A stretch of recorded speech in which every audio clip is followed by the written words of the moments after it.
Iya, anak muda anu 10 ternyata kehebatan hatena cinta ka Gusti Allah, aya ma'rifatullah di jero hatena. Jadi kolot. Dirupakeun ku Gusti Allah jadi kolot. Sanajan kuari ge nu sabenerna mah anak muda di jerona aya ma'rifatan ngan teu dibuktikeun kolot bae ku Gusti Allah, kolot eta teh saudara. Mentak sewaktu-waktu kos aki-aki eta budak. Sewaktu-waktu ngora, sewaktu-waktu mah kos budak.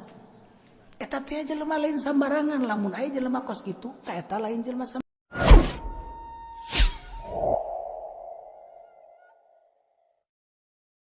Maka Gusti Allah negor ka Kangjeng Nabi Musa. Musa aing apal kana renungan anjeun sebagai hamba aing kakasih aing.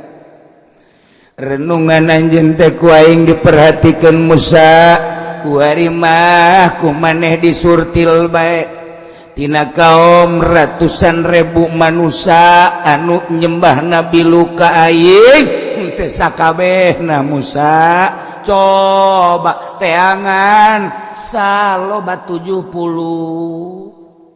nu teu nyembah.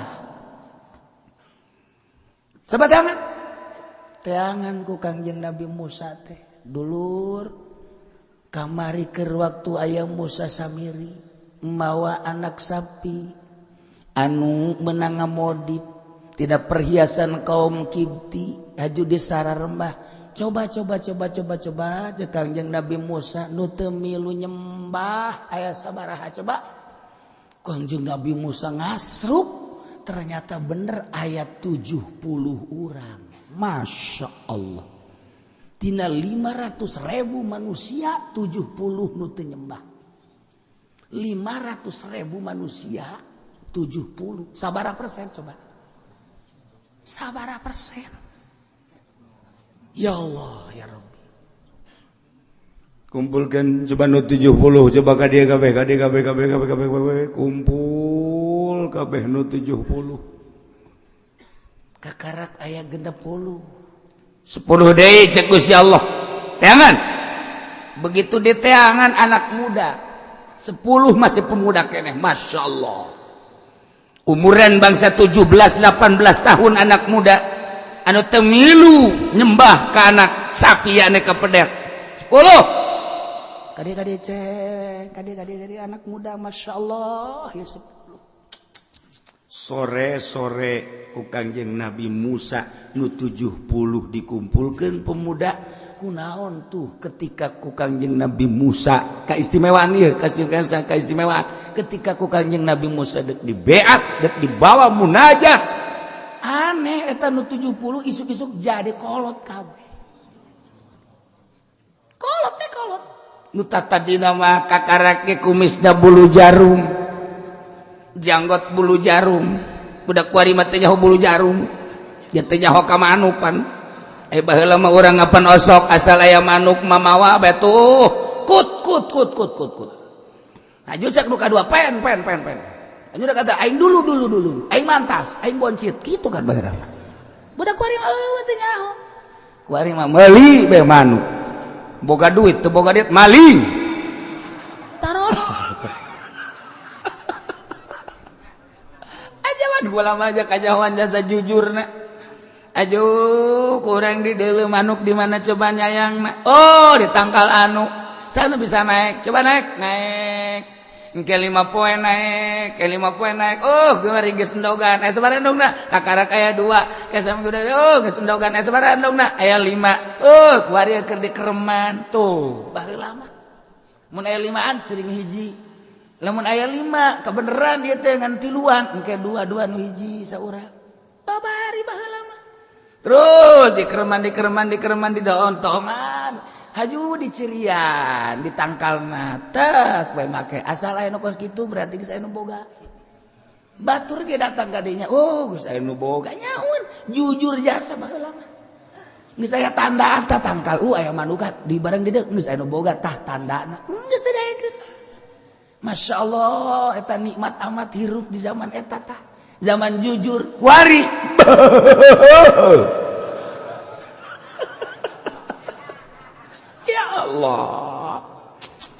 Masya Allah garing jujur jasa terus didale benar didale kakarak borosot didale kakarak megar didale deui geus aya bulu jaruman Masya Allah kayak kadieu deui geus aya bulu centong budak padi teh nyaho bulu centong pan nah kuari didale deui geus hari Swiss tinggal tere dihiberkeun alah set dibagi tasya dua tasya hiji ya Allah ya Rabbi eta ngeunaheun jasa sebelum aju urusan parab da geus ya neangan parab atuh heuh ge ieu aing neangan parab keisukan aing keisukan itu ngeunaheun jasa eta zaman jujur jasa tidak ada korupsi saat itu ieu anak muda nu 10 ternyata kahebatan hatena cinta ka Gusti Allah aya ma'rifatullah di jero hatena jadi kolot dirupakeun ku Gusti Allah jadi kolot sanajan kuari ge nu sabenerna mah anak muda di jerona aya ma'rifatan ngan teu dibuktikeun kolot bae ku Gusti Allah kolot eta teh mentek sewaktu-waktu kos aki-aki eta budak sewaktu-waktu mah ngora sewaktu-waktu mah kos budak eta teh jelema lain sambarangan lamun aya jelema kos kitu ka eta lain jelema sambarangan dua barangan eta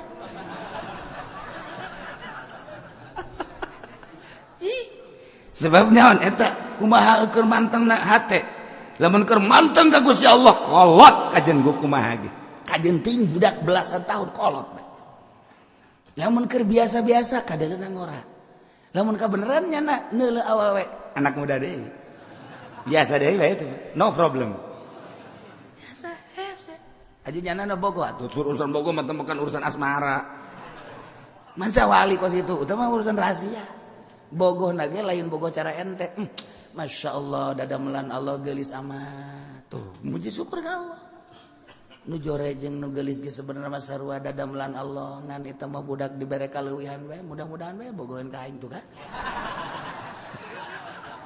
saya pajar bener bae tuh henteu ge saya pajar bener bae deui kos kitu tah ieu tapi guys kumpul 70 dah saparantos saya 70 Gusti cek Kangjeng Nabi Musa bade kumaha ieu geus lengkap cek Gusti Allah nu 70 teh Musa ajak munajat ka Gunung Tursina bawa ku maneh lantaran eta lain jelema sambarangan sakitu poharana di saat Musa Samiri ngajakan ngaibadan ka anak sapi tapi tetep nu 70 maka aing bae ibadana pohara jasa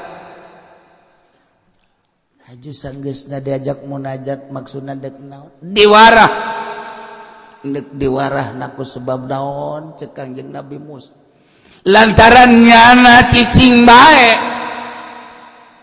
saat batur ari ibadah ka anak sapi lancek maneh Nabi Harun dakwah keras-kerasan nyana padahal mah aya kewenangan untuk sama-sama dakwah tapi nyana tetap baik cicing baik ngan nyalamatkan diri doang maka lu 70 ajak ka Gunung Tursina ku aing diwarah cicing baik teh bahaya Masya Allah Gusti nu mantag 70 teh kumaon gitu pan ayat 12 Sibtu 12 golongan kan umat maneh ayo sagolonganana ieu adalah genep lamun sagolongan genep 12 10 bae kali genep sabaraha 10 kali genep berapa aing nyaho atuh anu babari teh mah kos kitu mah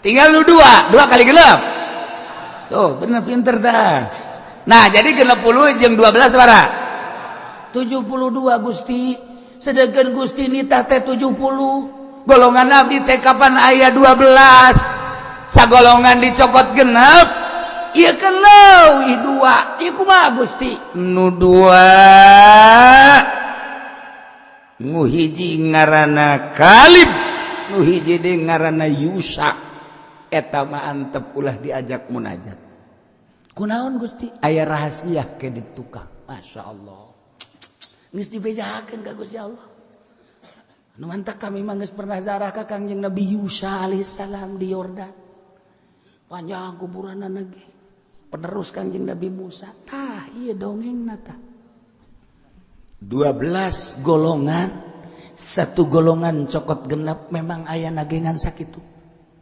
ternyata begitu genep lain 70 sedangkan dititahna ku Gusti Allah kan 70 barang dihitung mun sagolongan genep aya 72 usul Kanjeng Nabi Musa nu 2 kumahakeun sedangkan ieu kan 72 Gusti nitahna 70 antep nu 2 Aike diantep kumaha eta mah engke aya rahasia anu maneh moal ka dibere beja. Waduh.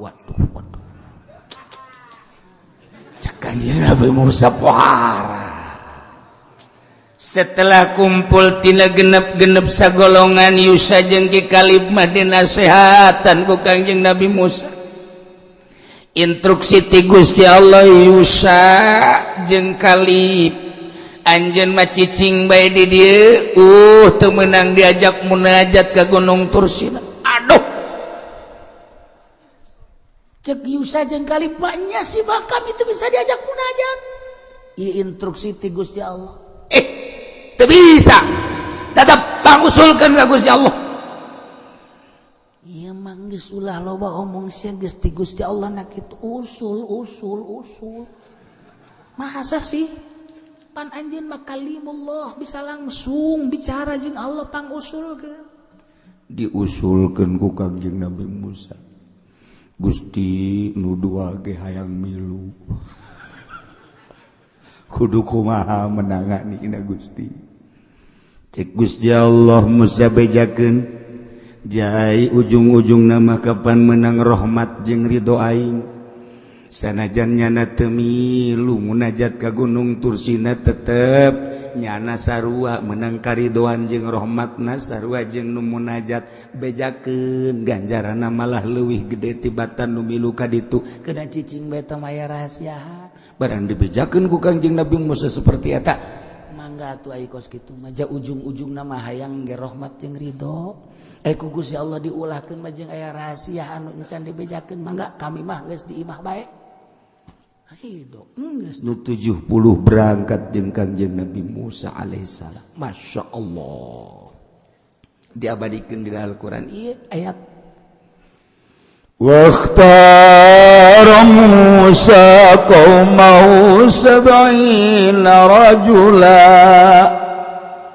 wallahu a'lamu bimaradin mili Kanjeng Nabi Musa ka kaumna saloba 70 rajulan 70 lalaki eta teh mimmalam yabudul ijla bi amrihi ta'ala ti golongan jelema anu henteu nyembah ka anak sapi dengan perintah Allah geus ditantukeun ku Gusti Allah waktu-waktuna supaya tepat ketika ku Gusti Allah geus ditantukeun waktuna awas Musa waktu eta kudu berangkat maneh limi kotina nu geus dijanjikeun ku Gusti Allah begitu datang kana waktu nunggu Kanjeng Nabi Musa selama nunggu teh lain satunggu-tungguna instruksi ti Gusti Allah Musa bejakeun kana 70 puasa sanggeus puasa ulah batal wudu sanggeus ulah batal wudu make pakaian kudu nu bersih ulah make pakaian nu kotor bejakeun nu 70 puasa terus-terusan salila 40 poe sarua bae nu 70 teh puasa bukanangan korma hiji doang sahur korma hiji percis kos urang bulan Ramadan bae kitu tuh siapa seri henteu berarti kan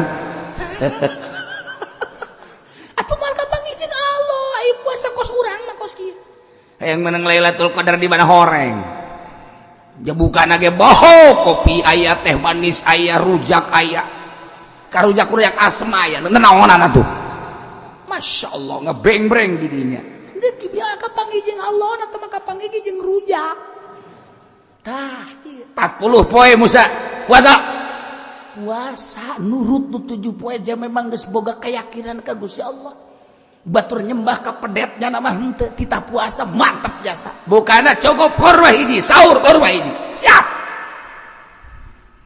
wudu ulah batal ketika batal cepat wudu ketika batal cepat wudu selama 40 poe siap ulah make pakaian anu mewah-mewah tur make pakaian anak kudu nu bersih bae ulah kacampuran ku noda najis jeung sejamana siap nu 40 puasa kabeh wudu teu batal wudu Kangjeng Nabi Musa saat eta kemudian make pakaian sangat sederhana di samping eta bersih pakaianna ulah kapanggih jeung sasaha heula nu 70 tadru ka aing kabeh cara ricing bae tuh nu mantak urang ge deuk kapanggih jeung Allah teh kos kitu ulah kapanggih jeung pamarentah ulah kapanggih jeung jelema ulah kapanggih ulah daharna ulah seubeuh teuing cukup korma lamun urang mah lah ai hiji memeureunan potongan urang mah moal kuat nya 3 lah langsung masalah 3 kan sagede kieu korma kuari aya korma Amerika teh tuh poe teh supaya kieu tah ngadahar 3 ge teh mong buar senep basana teh mah malah mah ai dihareupeun urang nama 3 di tukangan di jero kamar ngadahar deui 3 deui waduh tempat deuk ka Allah tah ngaranna ka korma tuh ketika urang dahar hate kumaha nginum hate kumaha masalah dahar jeung nginum masalah tapi hate jadi emang wali emang teu dahar emang wali kumaha teu nginum cuman nya nama dahar jeung nginum oh ieu mah bagian awak hate aing mah tetep ka Allah ketika nginum oh ieu mah bagian awak hate aing mah tetep ka Allah ketika sare oh ieu mah bagian awak hate aing mah ka Allah kitu bae terus bagian awak bagian roh atuh lain deui tuh urang mah kan ai bagian dahar roh milu mau menikmati wow ecrak balecrakan wow harajas oh ka Allah keur dahar teh begitu keur salat keluar roh deui tedekeun ka Allah endang nginget-inget dahar ngeunah amat tadinya beuh Masya Allah sambelna buatan mana eta asana Cibiuk moal salah eta kajeung tuh urang mah teu daekeun tah roh teh di ka Allah kan teu daekeun endahan ka dieu deui berarti lain wali ari wali mah ketika dahar hate ka Allah bae sapira teh jeung awak doang nu awak mah kege pae nginum lah sapira jeung awak segala rupa jadi teu anti teu malah dibandingkeun jeung nu puasa anu puasana aju ujub jeung anu dahar nginum ka Allah bae atuh bandingan dahar nginum ka Allah daripada puasa ujub aju ngomong kieu ih budak teu puasa nanaonan cara aing rupa puasa bae bah geus moal beres sama kamu tah mah puasa kos kitu mah tah mah beuleumeun tah mah ya tuh siap puasa mantak naon ieu aing mah geus ngalaksanakeun puasa Senin Kemis asana geus aya 5 tahun je tuh lawang surga geus maruka jang aing mah oh eta kos kitu awal ka surga tah kos malah mah urang ge lamun kajeleuna puasa emang mamang keur puasa teu lah ya bakeur ieu bae puasanya ai puasa mah tuh ai bersih teu bersih ngabohong puasa kan lah terus teu kudu tah jadi teu kanyawan kan teu kanyawan ke batur udahan nyana nyokot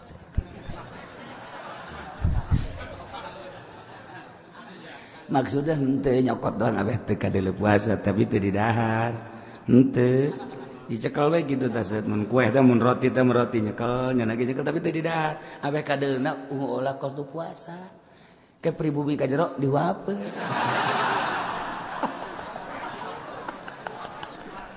tolol tau jelema eta riadet tuh gitu tuh hayang kanyawan oh berarti keur puasa ngorengan henteu udah beres geus puasa 40 poe wudu teu batal make pakaian sederhana nu bersih cunuk kana waktu ninggang kana mangsa limiqatina kana waktu anu geus ditangtukeun ku Gusti Allah atuh faqaraja bihim kaluar Kangjeng Nabi Musa bareng jeung nu 70 menuju Gunung Tursina. Masya Allah karim. Iyalah jelema-jelema pilihan anu ketika batur nyembah ka pedet cenah mah teu. Cuman sayang manehanana teh ieu henteu ilu dakwah. Batur-batur nyana-nyana. Jadi aya usimna, usim dakwah-dakwah, usim henteu-henteu. Kuduna kan kitu hirupna. Usim dakwah-dakwah, usim henteu masalah. Ieu mah cicing bae, usim dakwah jana cicing bae. Berangkat jeung Kangjeng Nabi Musa naik ka Gunung Tursina. Ngan cek Kangjeng Nabi Musa di pertengahan cicing heula manehnya kula heula dek ka luhur sorangan. Instruksi ti Gusti Allah. Mangga naik Kangjeng Nabi Musa ka luhur, begitu naik Masya Allah turun cahaya seperti mega di luhur langit. Hese dicaritakeunana anu lir teu beda jeung mega turun ka handap, tetapi dicaritakeunana hese nu mantak hese warnana disebut beureum lain, disebut koneng lain, disebut biru lain, disebut hejo lain, disebut herang lain, disebut hese warna eta teh hese dicarita tercengang kabeh keindahan warna nu turun ti langit.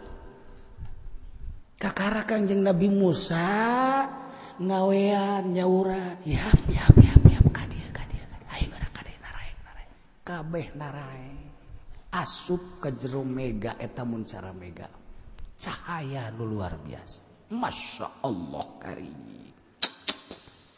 Pohara di jero eta teh keindahan anu luar biasa.